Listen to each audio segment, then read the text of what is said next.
Kaya Podcast would like to acknowledge that this episode was recorded on Whadjuk land of the Noongar people. We recognise our First Nations people as the traditional custodians of the land, and we pay our respects to the elders past, present and future. Kaya, welcome to the Kaya Podcast. So hello and welcome. As you guys know, we get a lot of very special guests on this podcast, and that's what it's about. It's about storytelling. It's about people in a good role model position that's doing great things, not only for the Indigenous community, but for the Australian community as well. The whole gist around it is being that good role model and telling stories that often isn't really portrayed in the media or isn't really told, and seeing our mob in a different aspect and inspiring people, because that's what it's about. It's all about inspiring people. If you're not, inspiring someone to do better or to do good, then, what are you doing? And I know I say this a lot with a lot of my guests that I get on, but I really do have someone very, very special that I look up to, and that a lot of young boys and even older people look up to because of how he conducts himself, what he's done with his career, and then what he does outside of his career as well. So please welcome Michael Walters. Son, how are you? Good, brother. How are good. You? How'd you like that intro, bro? Oh, it was unreal. That was good. It feels good. That was good. Can we just wrap it? We'll just cut it there. Yeah. Thank you, everyone. No, but in all honesty, man, thanks for having me on.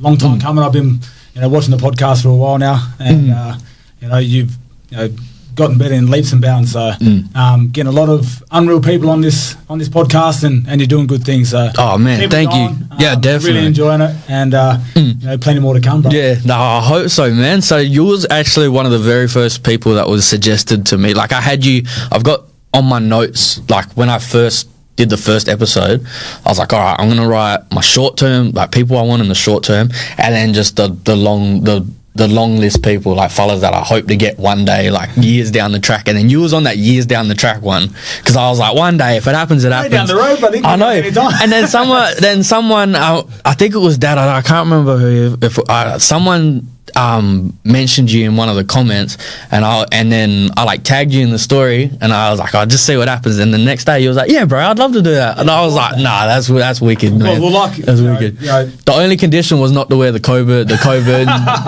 Cougars jersey. What happened with that half court shot? That was embarrassing. Yeah. So the thing is, they felt that bad for me that they go, oh look, half court shot. Yeah. And the MC goes, oh, I missed that.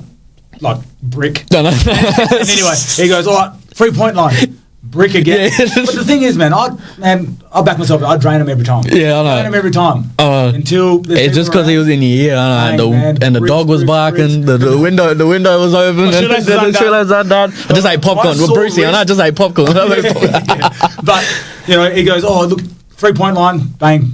Missed that, shot a brick, and he goes, and in my head I'm like, brother, just stop. He goes, all right, free throw line. And I'm thinking, oh, this bloke, I drained it, but it hit the rim, bang, bang, bang, but I drained it. And it dropped. I was like, brother, come on, don't be doing that. He took the jersey back. All right, well, you need your jersey back. Take it back.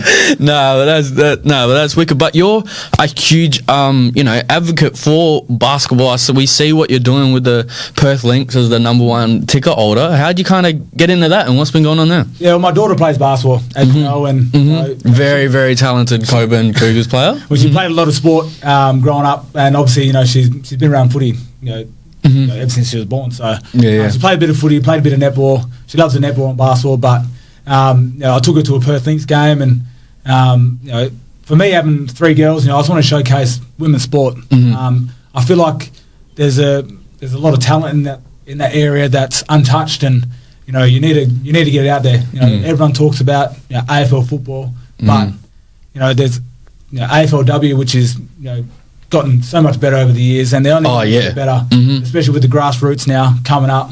We can already see it's improved in leaps and bounds over the last couple of years, and it's only going to get better. Along with the basketball, I love to go and watch the Perth Lynx because there's a lot of talent there that.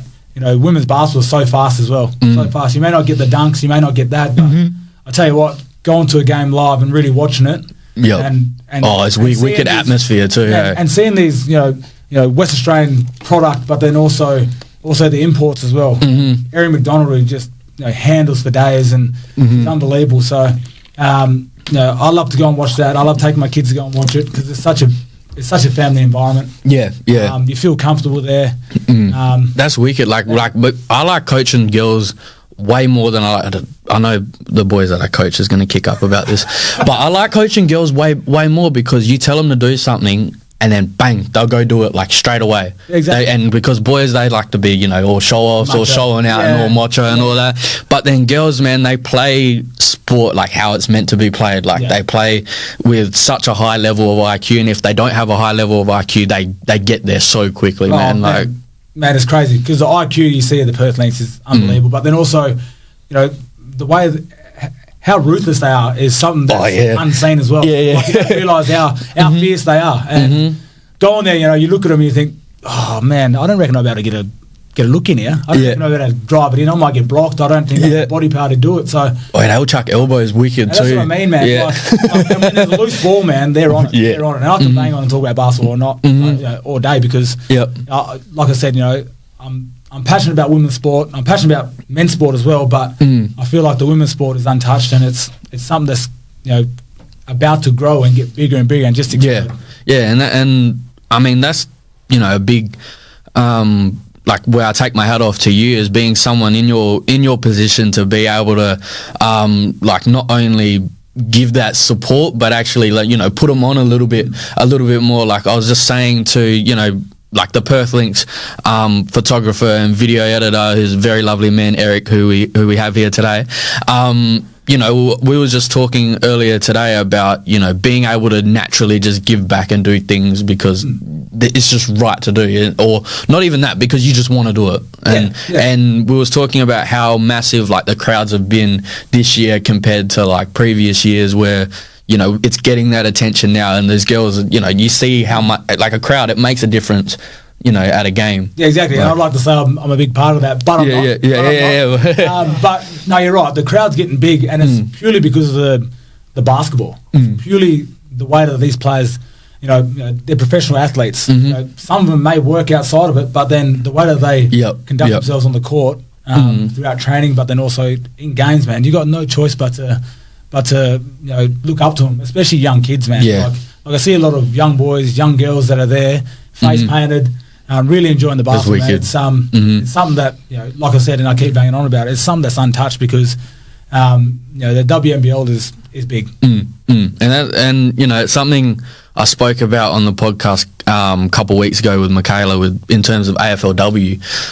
Like when eventually it expands bigger so they can have a full season and actually get that 24/7 training in, that coaching in, and those skills, it's only going to benefit the game like so much more, because then imagine where those girls can be under like a full pre-season and then a full like 8 months of a season, what I mean? Yeah, exactly. And I give it to these AFLW players. It's hard, man. It's hard work, man. And I see them, man. A lot of them, to be brutally honest, a lot of them are more professional than some of the boys, some of the men, because I don't know how I would feel being able to having to go to work, then training at night and working your butt off, making sure your diet's up on point, but then sleep as well, but then also to have the motivation, man, to train full time, but then also play games as well. And I give it to them, and that's why I have a lot of time for the girls in the AFLW program. The coaches, all the coaches put in 100% to get the football club to where they are. And that's like one of my past coaches, Charles Nix, we spoke about how NBL 1 is kind of one of the hardest basketball leagues to play in, because you're in that position where you've got to go to work, you got to pay your bills, you got to go to work, not everyone really gets to, in NBL 1 gets paid to play, you've got to put in those hours, you got to sacrifice time, you got to sacrifice sleep, get into that diet. It's so difficult to be able to, and that's why, I take my hat off to people like Uncle Trey Bennell as well, who, is so consistent with playing in Peel but then living in Morley, driving 2-3 times a week down there, plus games. I'm glad you brought him up, because he's someone that I think could have had the opportunity to play AFL football. Oh yeah, definitely. He's come and trained with Freo over many pre-seasons now, and he was on the contingency list. Hey, that's the thing, man. And the thing is, he's got a kick, like no other. You know? He got a bullet. He can hit a target. A little bit Uncle Louis about him, man, he's unreal. Off halfback. And like you said, I give it to him because to travel that far, like it's down the freeway, back and forth, but then also to work as well. Yep.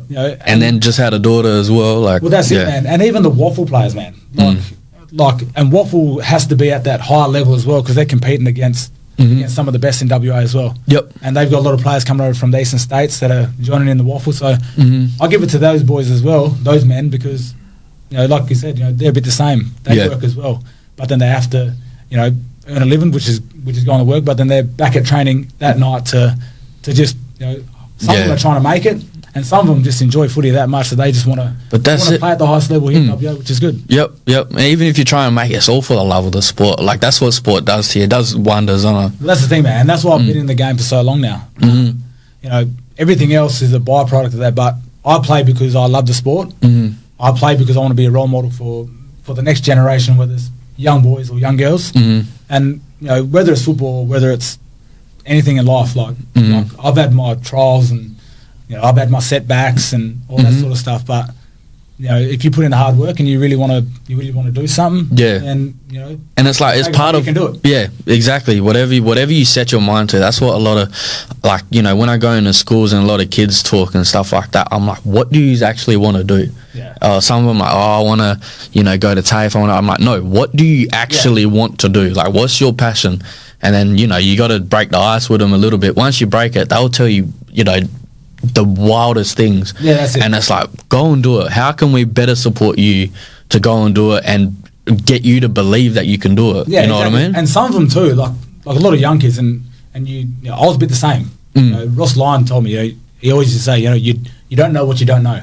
So until someone explains to you that, really, what do you want to do? What do you want to get out of your footy career? What do you want to get out of life or work or whatever it is? Yep. Because a lot of them, it may just be then and their thing where they, I want to grow up, I want to be a police officer. Yeah. Well, what can we do to help you do that? But then also that might just be a thing that you want to do now. It doesn't mean that you're going to end up and do it. Yeah. You might move on, transition to something else, but it's always have something in the back of your mind that you want to do and pursue to try and, get you there. Yeah. Like if you want to be a sports person, whether it's basketball, soccer, netball, whatever, we can align you to people that can help you. And I figure, and that's what I want to do. I want to give someone the opportunity to, one day I want to grow up to be like Sun. I want to be like that guy. And that's why every time, and especially over the last couple of years that I've been throwing up the M for Midland, that's purely because I'm proud of where I come from, and I see a lot of kids out there that have a lot of potential, but they just don't see it or think that they can get there. But anyone can get to anywhere they want to be. That's if it. you want to be something in life, you can do it. Just go for it, man. Just go for it, and just believe that you can do it as well. Like that go. And there's going to be times, we both know there's times where sometimes you have to sit back and be like, oh, am I doing the right thing? Is this actually getting somewhere? Is it going to be worth it? And then you just got to remind yourself, put those little, I've got a note above my toilet, so I can see it every day. I got my little vision board, and it's at the bottom. It says, "I'm proud of me." Yeah. On it. So every morning when because you got to wake up and piddle.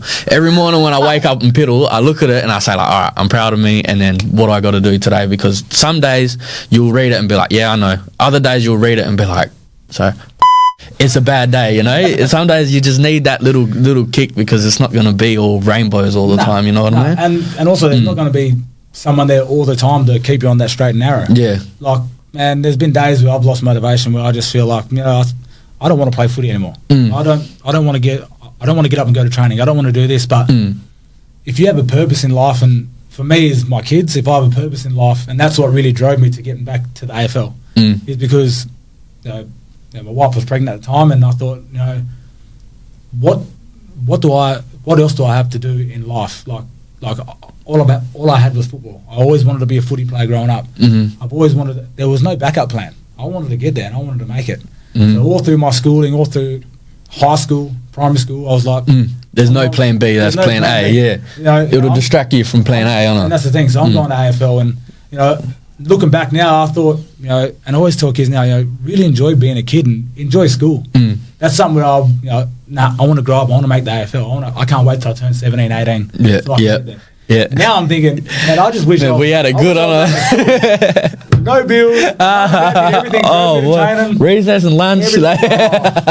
Playing with your friends every day, and that's something I miss, man. I miss hanging out with my mates, and I miss all that sort of stuff. But you know, we all grow up and we all have our own lives. But you know, that's what I say to kids all the time: is, you know, always have a backup plan. Because, you never know, with sport, with anything in life, there could be injuries and anything could happen. But you know, have a clear goal what you want to do, but then the backup plan is crucial as well. Oh yeah, for sure. Like when I got injured, I was like, because I cut my foot open, and I was like, because a big part of me was basketball and stuff, and then it was like, all right, now I got to figure out who I am. Like what, like without basketball, like what am I doing? And then that's when came into like more that mentorship sort of role. And, you know, all right, I know a lot of culture, and a lot of these kids don't know a lot about their culture and stuff that I thought was just general knowledge. It was like, oh, well, I'm going to go teach that, because that's my obligation to kind of teach that. And it's about finding that out. One memory that I have that has, like, stuck with me forever and ever, and I think it's how I conduct myself today, because it's a huge part of it. Just, you know, those things when you're a kid and it just sticks with you. So we was at Subiaco. It was after a derby, and because I'm a West Coast supporter, but Dad's a big Freo supporter, and I went with Dad, so we had to go. He brought me down into the Freo change room, and you were playing at the time, so I think you were taking your boots off and you were sitting down, and Dad was talking to Michael Johnson, and me being a little fella, I'm like, oh, this number 37. Oh, Walley. And then I'm like stressing. And then Dad turns around and he goes, oh, this is my son, Isaiah. And he goes, how you doing, mate? I'm Michael Johnson. And I was like, I know, what do you mean? I know who you are. And I was like, oh, nice to meet you. And I was like, I know who you are. Like why are you introducing yourself like that? And then he walked off, and then you came over, you did the exact same thing. Oh, I'm Michael Walters. Like, oh, nice to meet you. And then like, I was like, what? And then I kind of sat in the car, and then I said to Dad later, and he was just like, no, that's just like that professionalism. That's just how you introduce yourself to people, and staying grounded and stuff like that. And that's something that, you know, even though I've got like, you know, a couple of nicknames, people call me Izzy or whatever, always introduce myself as Isaiah. Yeah. Like always, you know, speak clearly. And that's something, like, I was only like a little fella when that happened. So that's something that just stuck with me. I wanted to share. That's the thing, man. It's like a respect thing too. Like I don't go out in the public thinking that everyone knows me. Everyone, like I'm not sure if they know sport or not, but you know, I don't walk around, I don't try and duck my head, I don't try and do anything like that. I walk around like a normal person, which I am. Outside of footy, I'm a normal person. And, you know, I like to think I try and stay grounded, you know, 24/7. Whether that's on the footy field, whether that's anywhere. You know, a lot of people see me as, you know, someone that's up there, plays AFL, and, you know, I can't walk up to him, I can't talk to him, I can't ask him for a photo because they get shame or whatever, but man, I have a photo with anyone. I'll be anyone. Like, I can talk a leg off a chair. Get your own podcast or some podcast. Just start freestyling. Well, that's what I mean. And like, you know, we are normal people. People think that, you know, I want to grow up and be like that. Well, you can. Yeah. Why can't you? Yeah. Everyone sees LeBron James, which is a different comparison to a you know, he's different breed, yeah. He's a different breed, man. But still human. But at the same time, he's still human. If he falls off a skateboard and grazes his knee, he's going to breed like us. Yeah. So you know, everyone puts people on a pedestal, or whatever. And I'm not saying that I get put on a pedestal, but you know, I'm just a normal person. I like to think I am too. It's just perspective. Like we spoke a little bit before about the what the TV actually does here. It gives you that aura that also you can't. Makes it look smaller. Yeah, it makes you look smaller. It makes it look smaller and stop. I don't like that. I look bristled in it. Yeah. What filter's that? I need that filter on my phone. But no, it's like the TV aura. Like when fellas see it, it's like it kind of takes away from just, you know, that's him, you know what I mean? Yeah. And, you know, one of the stories that I got from someone was, you know, you took some of the rookies down to Freo and just have a yarn with all the fellas down there that kind of just walk around Freo, and you kind of warm up to a lot of the homeless mob, just having that yarn with them. Yeah. And that's something that's like really cool. That's something you don't really hear about, you know, a lot of senior players doing as well. Is one, doing that themselves, and then two, bringing like the rookies with them to being like, you know, remember where you come from, remember who you are as well. Yeah. And and I'll never forget, when I was first drafted, I was catching the train from Midland. I didn't have my license at the time, so I'd wake up. Mum would drop me over the train station whenever she could. No Nyunga license. Yeah, I did Nyunga license. So whenever she couldn't drop me off, because obviously Midland's a long way from Freo, and I had to work as well, so she'd drop me off the train. And 2 train lines as well. Yeah, 2 train lines, and sometimes I'd fall asleep on the train. Trains are going to wake me up here and there, So get up, you got training. So sometimes I'd wake up and I'd go to training. Bang, I'd sit around, massage. So I'd start training at 7 o'clock, 7:30, whatever. Train, work my butt off throughout training, but then also meetings, weights, all that sort of stuff. Sometimes I don't even walk out of there because of massage and physio. 3 o'clock, 3:30. Then I'm walking down the train station, and that's where you meet a lot of people too, walking along. You see a lot of Nyungas along there. You have a yarn with them. Non-Indigenous people you have a yarn with as well, and they're all locals. You see them around Freo all the time, and and that's why I miss Freo, because you have the cafe strip and you can walk up and down, and you start to know the local residents. You start to know people who work in the cafes. Start building that relationship with them all. And that's what I liked about it. That's what a lot of the older Freo players liked about it as well. And the younger players don't really get the opportunity to see that or to experience that like I did. So I was lucky enough that I got to experience that, and we're sort of bringing it back over the last couple of years. Training at Freo, South Freo on Wednesdays, and given the history. Keeping the history at the football club and letting these younger boys see the history as well. So it's, that's something that I find is really good, and the club's going in the right direction by doing it. No, that's it, and it's just keeping that connection, building that rapport as well. Like, what does that say to someone who's first year, whether it's Waffle or reserves or whatever, is at South Freo, and then it's like you fellas come down and train, and it's like, man, like, it makes them feel like, oh, I'm almost there. It makes it keeps that motivation as well, and then that's memories for life. You know what I mean? It is, and then also they can watch and see what you're doing for training. So Coburn was getting some work done to it. So me and a few boys, Michael Frederick, Jai Amos, and a few other boys, we went back to South Freo, did our training sessions. Liam Henry came along and did some training with us there, and you see some of the South Freo boys still running there, and you have a yarn with them, and then you catch up with them, and you see a lot of fans come down and watch, and where they're just walking to their car because they parked the car from going on the cafe strip. They sit back and they watch it, and you see a lot of young kids there too. So it's good to show them or give them an experience of training that they don't really get to see. Training in the off season. When they only see us training at training, they don't see the hard work that we really do put in when it is our off season or our Christmas break or stuff like that. So it gives them a bit of an insight.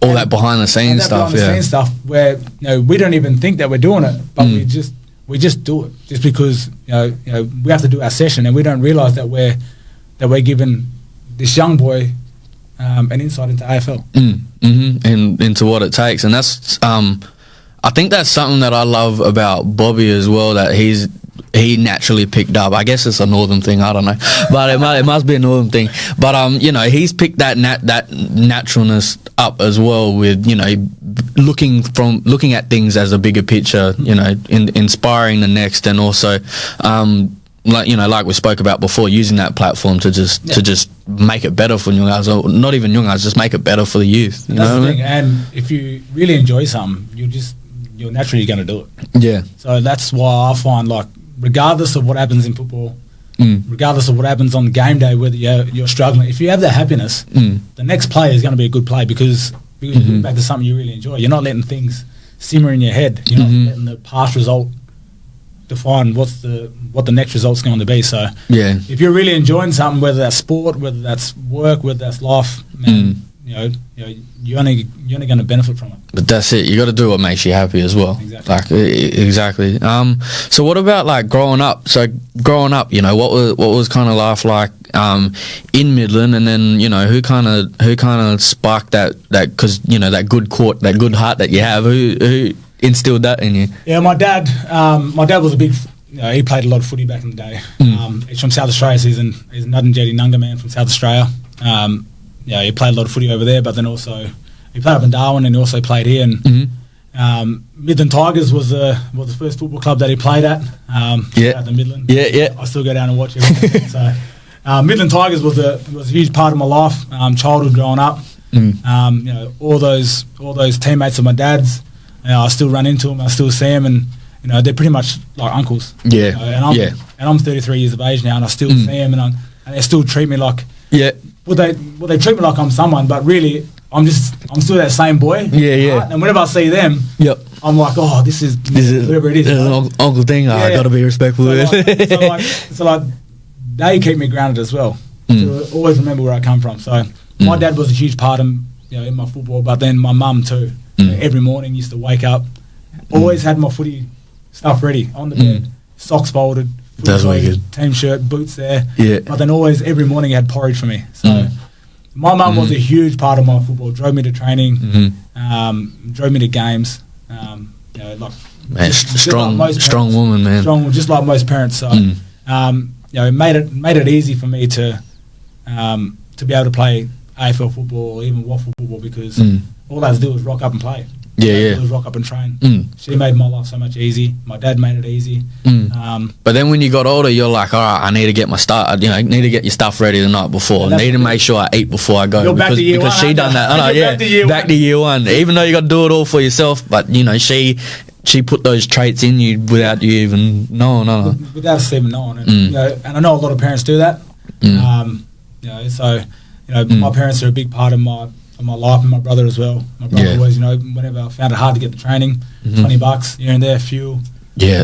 Tell me about it. He also gave me the motivation that, you know, a lot of people are helping me, and a lot of people put a lot of hard work into me. So it's on me to get to where I need to get to then not just repay them back money wise or whatever. It's just to repay them for all the time, all the hard work, and all the effort they put into to make me the person I am. Yeah. Because you know, you wouldn't be where you are without them. Like all that little stuff, they go a long way. It goes, And they didn't do that, and they didn't do that just to expect anything in return. They did that because they love me.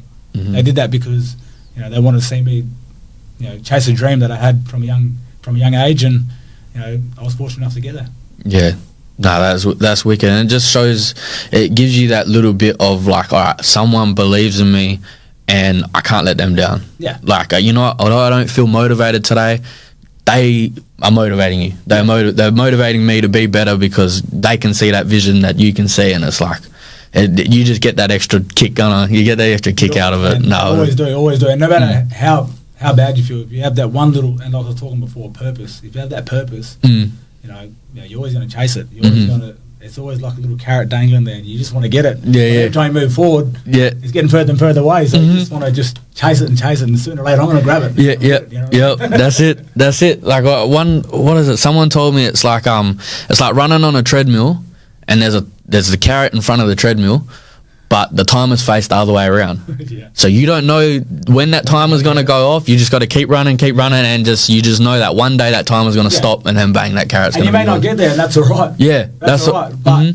But at the same time, you want to try. Yeah. Then you look back, you enjoyed the run. You're like, man, I didn't think I would be able to run past this point. I didn't think I would be able to get to here, to here, and then. Well, that's like today when I was running with Michael Frederick. I'm looking at him and I'm like, all I'm seeing is his back the whole time. I can't keep up with him. But at the same time, I'm like, I'm going to try and break him here. I'm gonna, like, if I may not catch him, but I'm going to be there. Yeah. So it's like one of those things where, and it's good to run with the younger boys because they push you and they make you motivated, they make you feel young. So that's and then you're testing him because he's like, man, I can't let this bloke get I can't let this bloke get me. And then he got to push up again. I'm going to chuck it in third. You know? He's still got 2 more gears. He's still got 2 more gears to go. I'm throttled down. You know, 33 now, just celebrated your birthday and going into, is it 16th season? 16th season, man. That's wicked because I remember we spoke about 2 years ago, and then you was like, this might be, you know, might be my last season, you know, see how I go. And then, you know, the next year you know, signed another contract, and it was like, that's I gotcha. And but it's like, you know, if you got the ability to keep playing and keep doing it, and you know, that's where your heart is, you know, why not? You know what I mean? Well, that's like, the thing, and you still got it. I mean, I don't even have to tell these fellas, but everybody felt your presence as soon as you stepped on the field last year, and you know, and really took that leadership role, not only in the forward line but across the whole field. Like you made that impact impact straight away because of that competitiveness. Yeah. You know what I mean? And that's the thing. Like my role has obviously changed. Like I said, I'm 33. You know, I'm not going to be doing the same stuff that I used to do, but mentally, I can. So regardless of whatever, I'm going to try. And I always remember, you know, even when things aren't going well, what's your best footy? What does it look like? Even in games, I still look back and I think about it. All right, so it's the second quarter. I haven't kicked the goal yet. I haven't done this, but what does your best footy look like? And I go back to 2019. You know, I had a fair few games. That was my All-Australian year, and that was my best year since being on the list, and I was 28. And I thought, well, you know, if I can do it then, you know, my best footy looks like this. Bring that here now, here on. And you know, go out there, you're enjoying it, and you start to, you know, all I need is that one little moment that's going to get the crowd going. Ultimately, then I start going, as you know, and then everyone else comes along with it. And everyone comes along with it. So that's my role, is to be a leader, to be a voice out there, but then also another 2 years on my contract gives me another opportunity to keep being a role model and keep shining light on younger players coming through, whether Indigenous, non-Indigenous, men, women, that, you know, you can still do it. You know, don't let age be a factor for why you're doing it or why you should retire. A lot of people like to put birth certificates on sporting careers, but you're only as young as you feel. Yeah, exactly. You're only as old as you feel. So what is it? Time's relative, huh? Well, that's the thing. Time is relative. And you know, I always say to myself, you know, and Mark Lecras told me this as well. Don't put a birth certificate on it.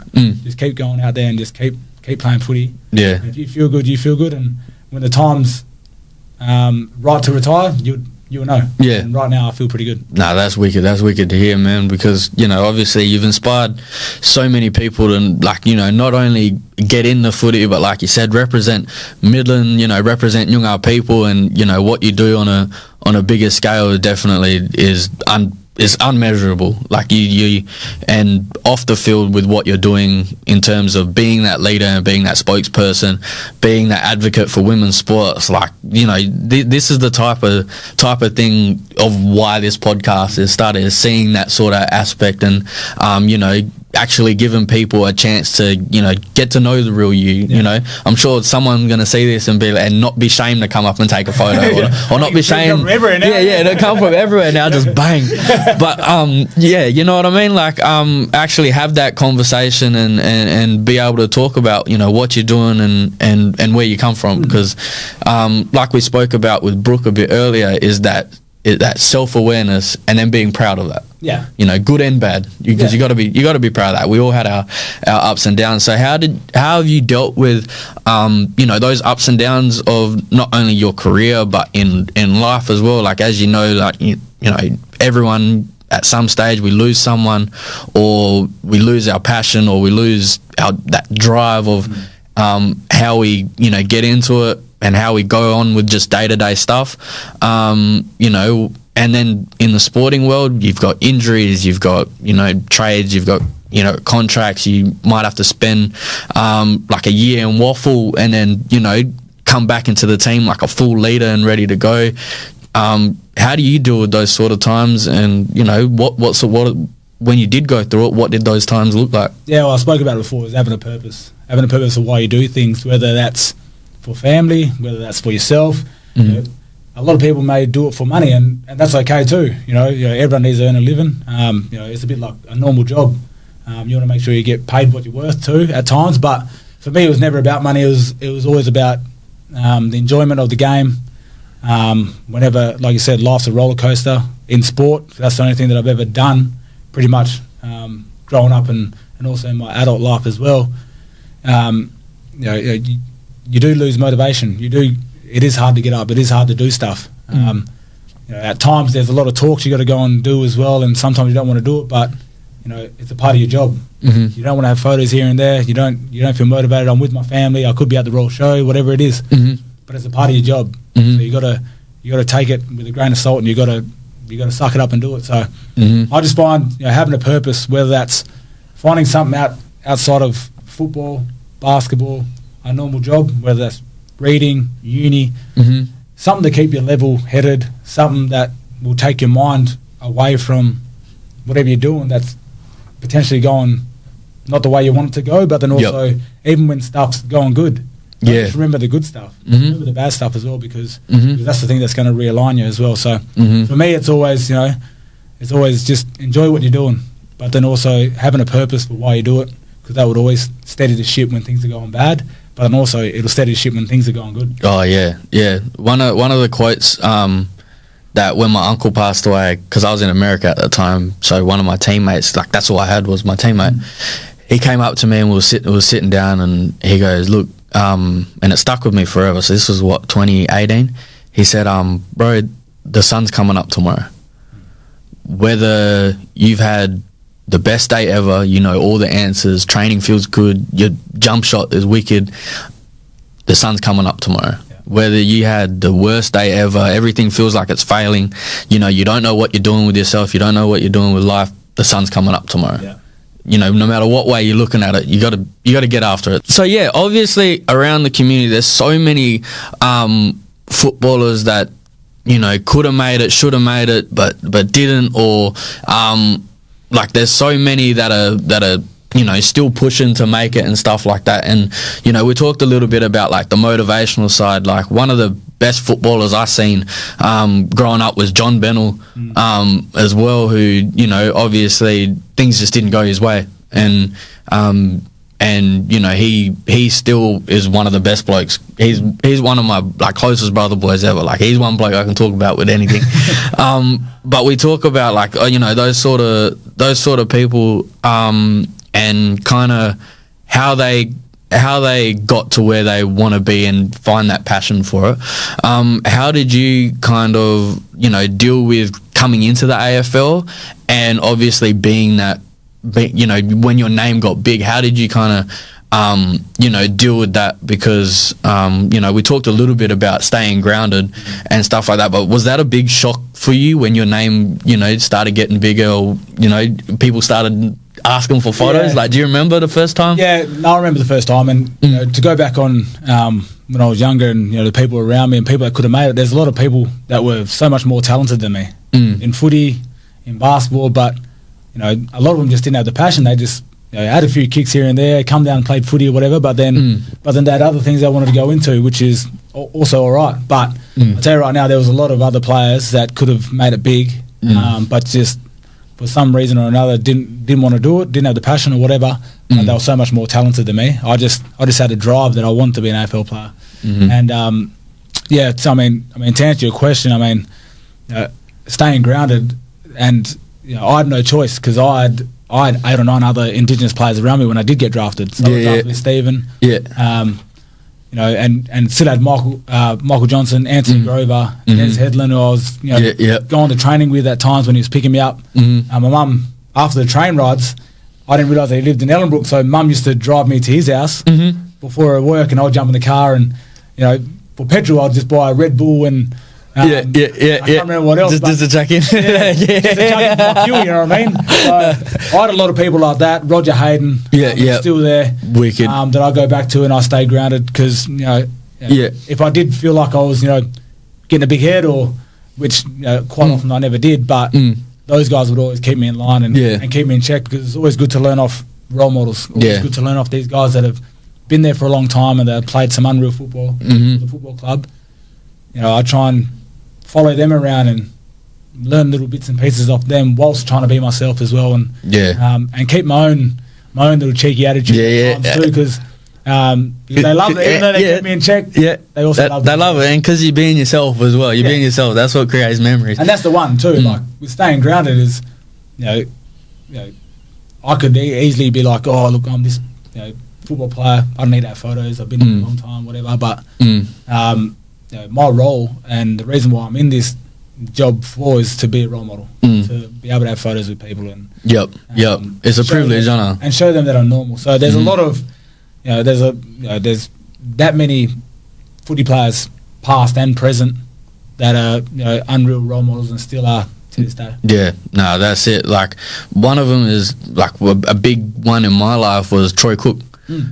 So when I was in year 10, I did my school-based traineeship, and I did it at the Wirra Foundation, and I was in him with his program, with him every day, going to schools and just yarning about everything. And you know, he, as you know from his career, he one of the hardest blokes going, hardest hitting blokes going.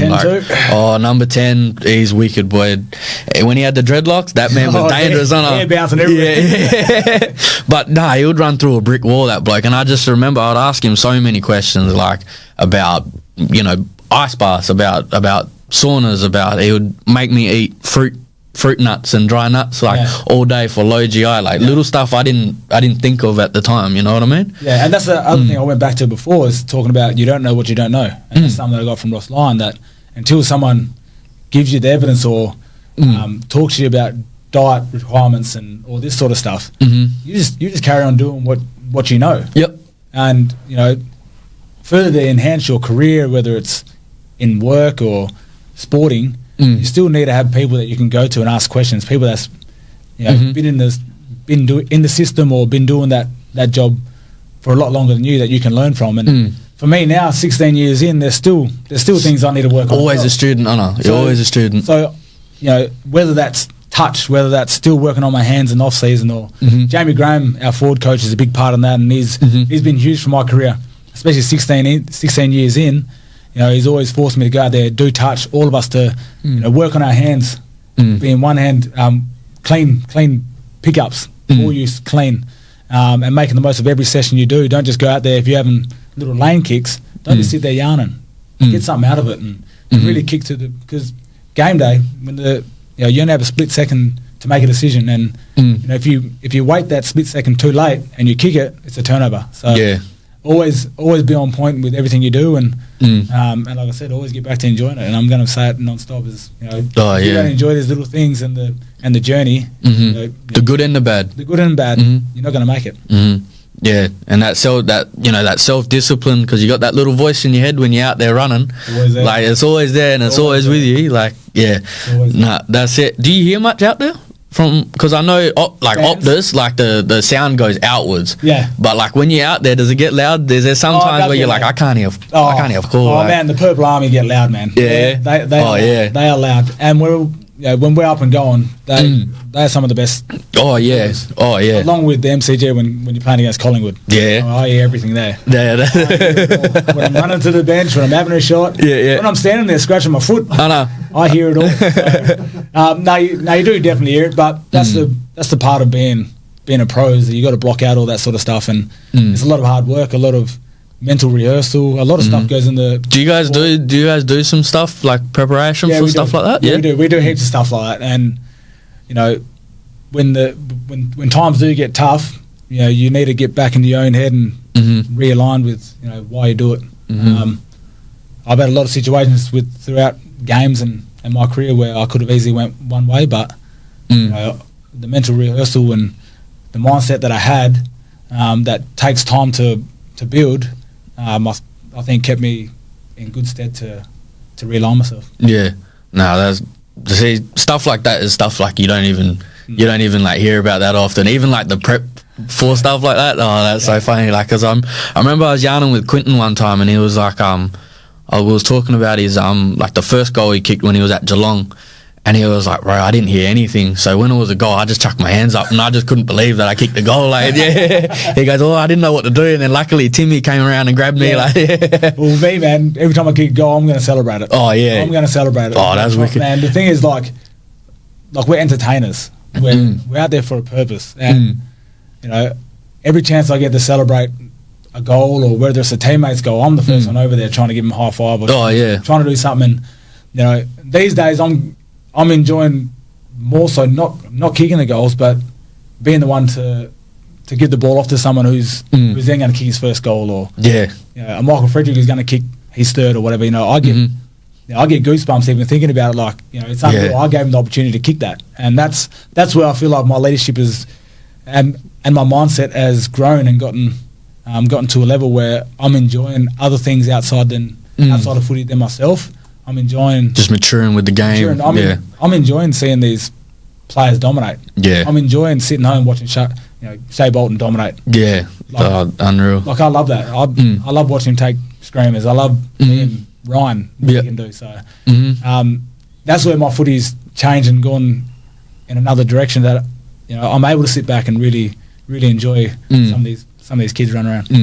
And you get to build that connection. Like, I know we spoke a little bit with Michaela about that, where all the Indigenous mob kind of get together through the AFL, and obviously you would have been a big part of that through many years and have gone into that leadership sort of role, and you get to build that connection with mob. So when you do see them like do something good, like one of the best memories I have is when, well, not I have, but like that I've witnessed, is when Sid and Eddie was just going at it. Sydney Stack and Eddie Betts was going at it, and then Eddie kind of got one over the back and then just check-sided from the boundary, and Sid turned to him, was like laughing and gave him a big high five and a big cuddle like for it, and Eddie was like, I got you, I finally got you.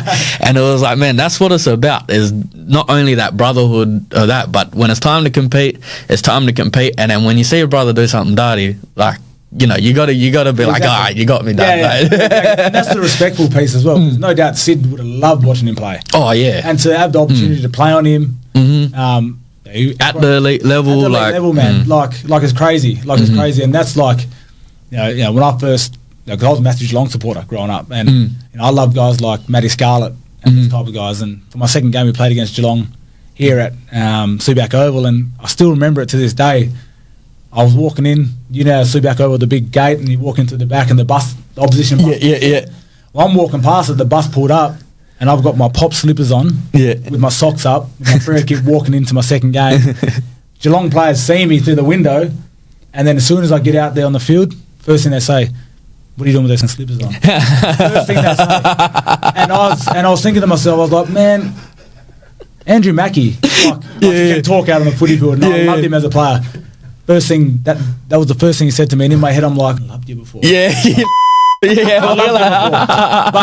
I can't stand you now. Every opportunity I got, I was trying to hurt him, but it was all in good fun, and that's the sort of banter that I feel like footy brings, and and that's something that I first witnessed how brutal the AFL could be, because if you do something outside, bang, they're going to keep it on you. They're going to keep it on you for a long time. But then, that's what creates that rapport with players and then with fans as well. Like, I remember one game, the Freo Waterboy, he had his back turned to, it was against Richmond, and Richo was in the pocket. And it was the Richmond water boy. So he had his back turned, but was talking to the Freo Yorga, the water girl, and he was like calling out for a drink, but obviously he couldn't hear or nothing. And then one Freo water boy came past and was like, do you want? And he was like, oh, can I have some? And he was like, no, I'm sorry, I can't give you any. Like, this is only for Freo players. So he took off. And then next thing you know, all the Perth drunken fellas was standing over the rail, like holding out their beers, like, yeah, have it. And he turned and he went, I can't. He goes, I'm that thirsty, but I'm a professional. Okay, I can't after that. And I've had that too. I was like, sometimes, a few players would offer water or whatever. But you get some that don't, and your mouth is, you're dry. Mouth, and you're like, I just want one little sip. And you're trying to get that much spit in your mouth. You ask the water boy or water girl, give me a drink or whatever. They're like, I can't do it. I can't. Well, just drop it on the ground and let me pick it up. But just don't catch it. Oh no, that's wicked. How have you maintained, your connection to culture, your connection to Noongar country? Obviously, you got to fly here, there, and everywhere for footy, and we spoke a little bit before about there's nothing better than just coming home and being back on country. Do you get out during the off season? Do you go out and do much cultural stuff, or even go for a swim wherever? Well, I try and it's hard because you got 3 kids, but then school holidays, you want to try and do this and that, and off season you want to try and go away and do a bit. So with culture and that, it's been good because Freo has got a strong culture as it is, and you get Uncle Richard Walley come out there, and Roger Hayden still plays a big part in that, especially here in Wajak country as well. You got no choice when you go to events.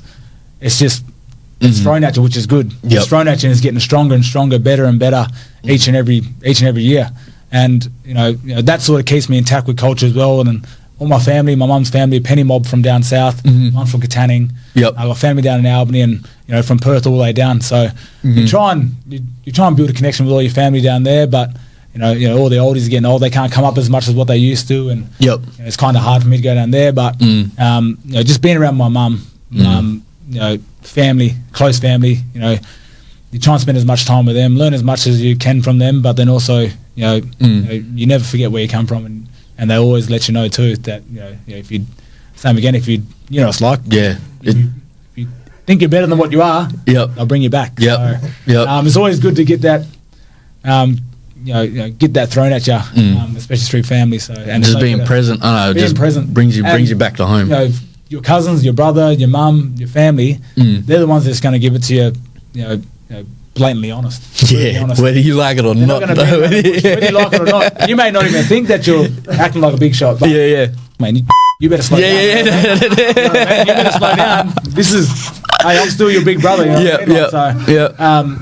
mean, my family keep me grounded first and foremost, and and they're the ones that sort of keep me tied to culture. Yeah, and we got that, us men black fellas, we got that huge family connection, and fellas don't realise how big our families are. Like, them nans and pops, boy, they were busy. Yeah. So they were busy. That's why it's hard to explain to non-Indigenous people. Our first cousin. This is my first cousin. We don't have that. We all mob. And even when brother boys, we all family, regardless of. We all call each other cuz or whatever it is. Uncles, aunties, it's a respect thing. And you pick and choose your family too at times. It's not always blood, but you can pick and choose your family too. And I'm happy that I got a good friendship group that really want the best for me, and I want the best for them. So they keep me grounded. That's beautiful. Well, thank you very much for coming in and sharing your story. Obviously, we knew this was going to be a big laugh going into it, and it was going to be cramps, and that's what it's about. Is showing that this is what the podcast is about. Is showing not only me interviewing you, but you also being able to shed light on stuff that isn't really talked about. Showing your connection to culture. We talked about how you can kind of take yourself away from footy and bring it back, and so best of luck going into your 16th season, because once you get out there, you got so much love and support behind you, no matter what you do, whether it's on the field or off the field, keep doing you. Do you think we'll see a Sun Foundation soon? Because that's something someone asked me about, that I was like, that would be a wicked idea, like something to do. Yeah, it's right now. I've thought about it here and there, but it's something that I want to make sure that it's the right thing at the time, and I want something that's going to be long lasting if it does happen. It's nothing that I've really thought about too much, but it's a bit like anything. If you want to do something, you want to make sure it's sustainable and it's going to last forever. And I don't want to be the one to drive it. If I was to do a foundation, it wouldn't just be a Sun Foundation or whatever, because I want it to be for everyone. I want it to be not just about sport or anything, because footy and sport's only a part of your life, it's not all your life. And like I was saying before, people put birth certificates on stuff, but I've still got many more years after my football career that's going to be longer living my life. So I mean, that's something that could be in the distance, but right now I'm just focused on finishing off my career and still being that role model that I want to be, and still trying to encourage a lot of younger men and women to chase their dreams. In life. Yep. So just on that as well, go check out the Perth Lynx games, because Sun's the number one ticket holder for them. So definitely, if you were listening, you're a basketball fan, you're not even that, you're a sports fan, go check out some amazing basketball with the Perth Lynx as well. And then obviously you got, you're hitting pre-season pretty hard, keeping up with Michael Frederick there. Yeah, I was going to trip him over. But But he's lucky. You know when you get a boot to the back of the head, I know. Back at him while I'm running. Are you right? What happened? Is there a pothole there or something? No, but that's it. No, thank you so much for coming on, sharing your story, and just having a laugh with me, bro. So too easy, guys. Thank you, bro. Beautiful. That's him.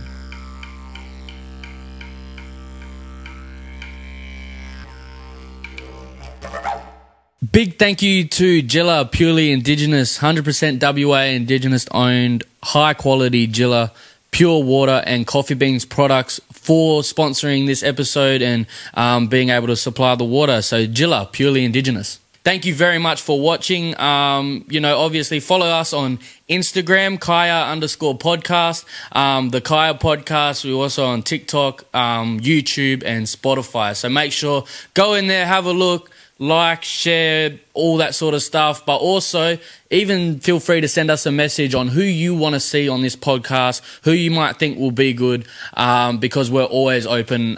We've got a lot of episodes coming up over this Christmas, New Year's, and going into 2024 period. So make sure that you stay tuned in for that. And thank you for listening. Cheers. Buddha one.